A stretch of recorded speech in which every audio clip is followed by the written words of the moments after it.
नमस्कार दोस्तों, स्वागत करते हैं आपका हमारे चैनल में। दोस्तों, धार्मिक और आध्यात्मिक कहानियां सुनने के लिए हमारे चैनल को जरूर सब्सक्राइब करें। आज की कहानी का नाम है जीवन के अंतिम कुछ पल।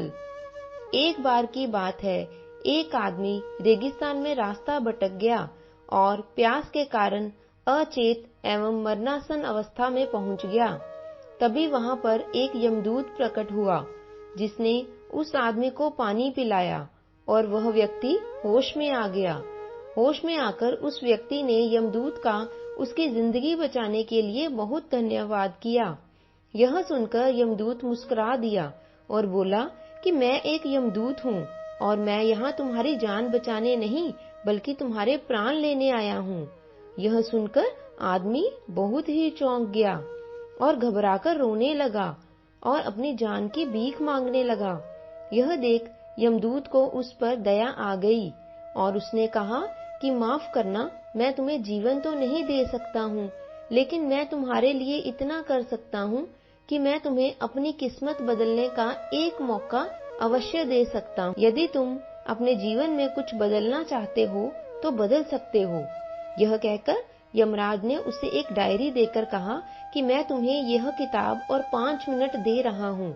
यह तुम्हारे और तुम्हारे सभी जान पहचान के लोगों के जीवन की किताब है, जिसमें तुम्हारी जिंदगी के बारे में भी सभी कुछ लिखा है। अगर तुम इसमें कुछ बदलना चाहते हो तो बदल सकते हो, पर याद रखना तुम्हारे पास जीवन के अंतिम सिर्फ 5 मिनट ही बाकी हैं। इन 5 मिनट में इसमें तुम जो भी लिखोगे वही होगा। उसके बाद मैं तुम्हारी कोई बात नहीं सुनूंगा और तुम्हारे प्राण हर लूंगा, लेकिन ध्यान रहे केवल 5 मिनट।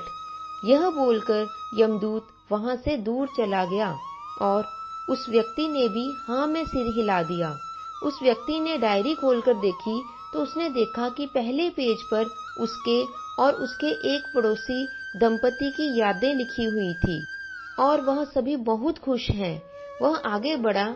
डायरी के दूसरे पेज पर उसके पड़ोसी के बारे में लिखा था कि उसके पड़ोसी की लॉटरी निकलने वाली है और वह करोड़पति बनने वाला है।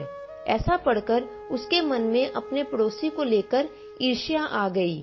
उस व्यक्ति ने वहां लिख दिया कि पड़ोसी की लॉटरी ना निकले। डायरी के अगले पेज पर लिखा था कि उसके एक जान पहचान वाला व्यक्ति चुनाव जीतकर मंत्री बनने वाला है। उसने वहां लिख दिया कि वह चुनाव हार जाए। उसके पास अब नियति की किताब थी, जिसमें वह जो चाहे बदल सकता था। वह अपने पड़ोसियों और अपनी जान पहचान वाले वह लोग जिनसे वह ईर्ष्या करता था और जिनके प्रति द्वेष की भावना रखता था, उनके जीवन को बिगाड़ने में लगा रहा। इस तरह वह डायरी के पेज पलटता रहा और लोगों का बुरा होने के बारे में लिखता रहा।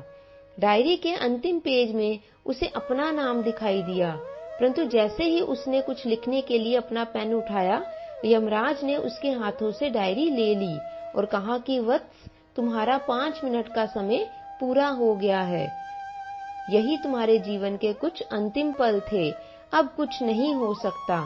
तुमने अपना पूरा समय दूसरों का बुरा करने में निकाल दिया और अपना जीवन खतरे में डाल दिया।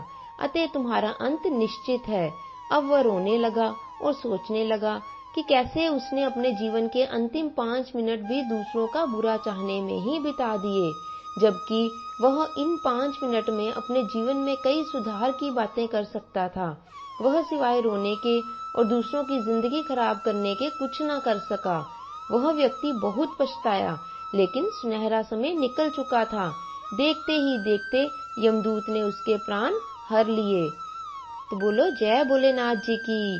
दोस्तों, इस कहानी से हमें यह शिक्षा मिलती है कि ऐसा ही कुछ हमारी असल जिंदगी में भी होता है, जिसमें हम अपनी जिंदगी को बेहतर और अच्छा बनाने का अनमोल समय अपने आसपास वालों से ईर्ष्या करने, द्वेष की भावना रखने और उनका बुरा चाहने में व्यतीत कर देते हैं और बाद में हम पछताते हैं कि काश हम सही समय पर चेत हो जाते तो शायद हमारी आज जिंदगी कुछ और ही होती।